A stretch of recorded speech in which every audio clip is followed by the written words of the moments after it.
há dias estive com um amigo meu que já não o via para aí uns 10 anos e foi muito giro porque eu fui à casa dele, fui passar um jantar à casa dele e passar a tarde na casa dele. E sabia que ele tinha mudado de casa, que ele tinha-me dito que agora vive no outro lado, vive em frente ao mar e tal. E, e então fui conhecer a casa dele e fiquei muito entusiasmado e surpreendido com a nova casa dele, porque é uma casa enorme, com tudo o que possas imaginar, ginásio dentro da casa,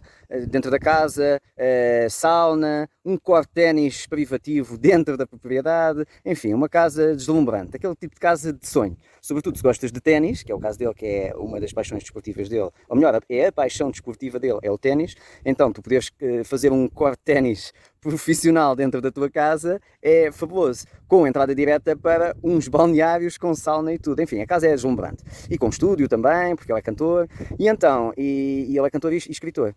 E então, só que eu não deixei de ver coisas dele, aí no mainstream. E perguntei-lhe, estávamos a falar, e então o que é que andas a fazer agora? E não sei o que, não sei o que, a mesma coisa e tal, vou editar um álbum novo e tal.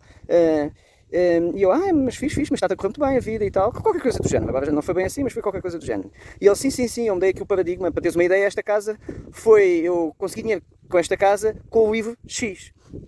Que eu não vou dizer o livro, senão percebes obviamente quem é a pessoa.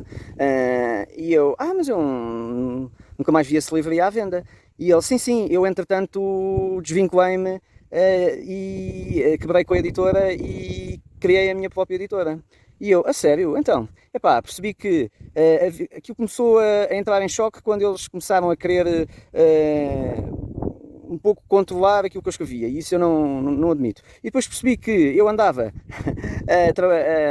a viver o dia a dia e o meu editor andava de Ferrari. E então percebi que ele andava de Ferrari com o meu trabalho. E eu andava a viver o meu dia-a-dia. Então percebi que, se calhar, quem deveria ser o meu editor era eu. E eu, mas eu nunca mais vi os teus livros à venda nas livrarias. E ele, não, isso eu cortei completamente isso. O que eu faço é, eu criei a minha editora e aí os meus livros são vendidos porta a porta. Eu tenho uma equipa de vendas e são vendidos porta a porta. E então, abreviando aqui a história, porque a história é muito complexa e extremamente interessante, mas basicamente o que é que ele criou? Ele tinha aqui duas questões que acontecem muito nos artistas, que é, ganham muito pouco, porque não sei se tu sabes, um escritor ganha entre, sei lá, 3 a 4%, a 10%, um excelente escritor da venda do livro, daquilo que tu vês, daquilo que tu pagas, um excelente escritor ganha 10%. Normalmente a maioria deles andam nos 4%. E então, e para além disso, são muito controlados, o que é que devem escrever, o que é que não devem escrever, quando é que devem lançar os livros, etc e tal. E então, isso ele não queria abdicar, e para além disso, ele percebia que trabalhava, vendia e não ganhava realmente dinheiro a sério. Então, ele fez uma coisa extremamente interessante, que eu raramente vejo fazer, que é, ele dividiu muito bem o artista do empresário. E então, quando ele criou como duas personagens, ele também é encenador e ator, então talvez seja por isso que tenha sido mais fácil para ele. Quando ele está, isto porquê? Porque a maioria e eu conheço bastantes pessoas ligadas às artes, com bastante sucesso, e elas têm muito aquele dilema de obrigarem a fazer certo tipo de músicas, ou seja, a arte deles é muito condicionada para que aquilo seja comercial, seja vendável, ou então se não fazem isso, não conseguem vender, não têm o apoio das editoras e a coisa não corre bem. E depois não conseguem sobreviver e têm uma vida muito difícil. Então o que ele faz é, quando ele está a ser o artista, a arte dele é inviolável e, portanto, ele faz arte e tanto as músicas dele como os livros dele são de todo nada comerciais. Quando ele está, a partir do momento em que cria arte, constrói a arte, ok, agora eu passo a ser o empresário deste artista, sendo que eu, como empresário, eu não toco minimamente ou não influencio a arte dele. Agora, eu tenho esta arte, eu recebi esta arte do meu artista, que é ele, e agora vou criar uma estratégia de marketing e de vendas para vender esta arte como está. E aí ele faz, no caso dele, ele escolheu venda direta, venda de livros porta a porta, como a arte dele é muito pura, então ele depois ganha vários prémios de literatura e é muito bem aceito, então ele é um escritor bastante conceituado, sendo que depois ele aproveita, portanto, esses prémios que ganha para as pessoas que vendem os seus livros porta a porta mostrar os prémios e fazer um pitch de vendas de forma a que se consiga vender os livros. E obviamente grande parte do lucro é para ele e para distribuir para a força de vendas dele. E isso fez-lo conseguir ganhar dinheiro para comprar uma casa de sonho num sítio absolutamente paradisíaco. E isto é muito interessante, eu quero partilhar isto contigo porquê? Porque a maioria das pessoas que eu conheço seja artistas, seja atletas, sejam atletas, eles até podem estar muito bem financeiramente, mas na prática eles estão extremamente dependentes de quem distribui a sua arte. E mesmo atletas, basicamente o que eles querem é um patrocínio, ou querem que alguém lhes arranje um bom clube, ou seja, eles focam-se naquilo que sabem fazer, mas com uma filosofia, e isto, acredito eu, tem a ver com que a maioria de nós, a esmagadora maioria de nós, é ensinada para ser um empregado. E, portanto, mesmo aquelas pessoas que vão para as artes ou que vão para o desporto, elas funcionam, a sua cabeça funciona como um empregado. E por isso é que a maioria deles, o que é que eles procuram? Procuram um patrocínio ou procuram um bom clube. Ou seja, o que é que eles estão à procura? De alguém que lhes pague um ordenado e que lhes dê tarefas para fazer. E, portanto, eu sei fazer isto. E agora, baseado nisto, arranja-me um clube que pague bem para eu fazer isto. E depois há muita queixa de este país não apoia os atletas, não apoia os artistas, blá, blá, blá, blá, blá. Quando um artista ou um bom atleta, mesmo que não seja num desporto muito como o futebol, por exemplo, mas tem uma rede de pessoas muito fortes a seguir o seu trabalho. E normalmente o que é que elas querem? É um patrocínio. Ou seja, voltamos à lógica do empregado. O que é um patrocínio? É alguém, é um patrão, que te dá um valor para tu desempenhares uma tarefa, que neste caso é, eu gosto muito do produto X, eu gosto muito disto, comprem, blá blá blá blá blá. Pois é claro que eles dizem aquela história, eu só faço anúncios ou só faço parcerias com os produtos que eu acredito, bullshit.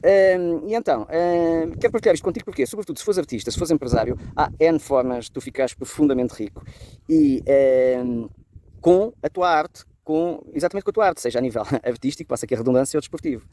Se tu mudares, ou quando tu mudares o teu mindset, porque mesmo muitas pessoas que tu vês, sobretudo nas artes, que parecem ter uma vida muito interessante e desafogada, passado algum tempo percebe-se que nem é assim tão interessante, nem é assim tão desafogada. É mais um fugazi, é mais faz de conta, é mais parecer ser, não é? Que ao fim e ao cabo é o que acontece aqui nas redes sociais, é muito parecer ser.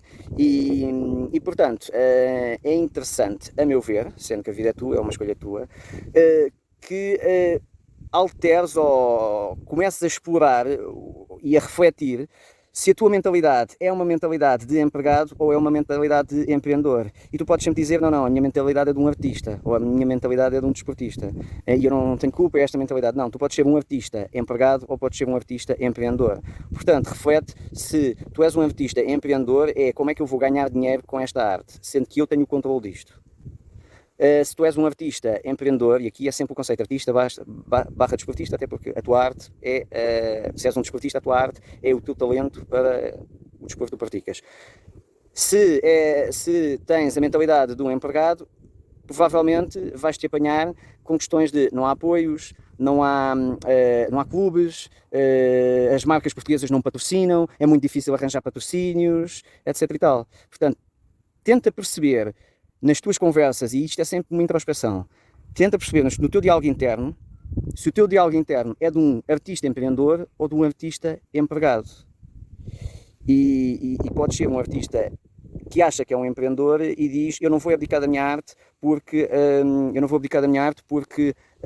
o que querem em Portugal ou o que querem aqui no Brasil é lixo e eu não vou abdicar isso, portanto aqui neste país não dá para viver disto, etc. e tal.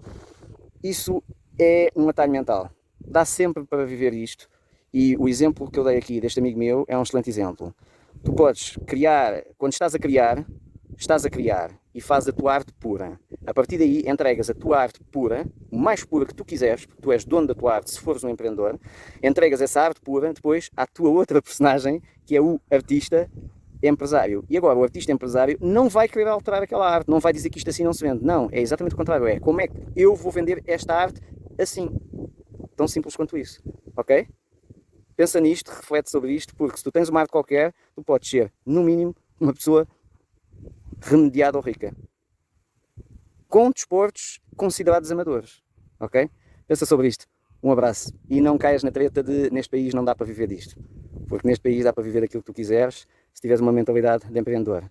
Porque neste país, tanto há pessoas pobres como pessoas ricas. Portanto, a questão não é do país. Claro que há pessoas que têm mais oportunidades do que outras, mas é interessante nós focarmos naquilo que nós controlamos e não naquilo que nós não controlamos. E queixarmos-nos daquilo que nós não controlamos é a mesma coisa que estar a chover e nós, em vez de abrirmos o chapéu de chuva, ficamos à chuva a queixar-nos que logo agora tinha que começar a chover. Vamos ficar todos molhados.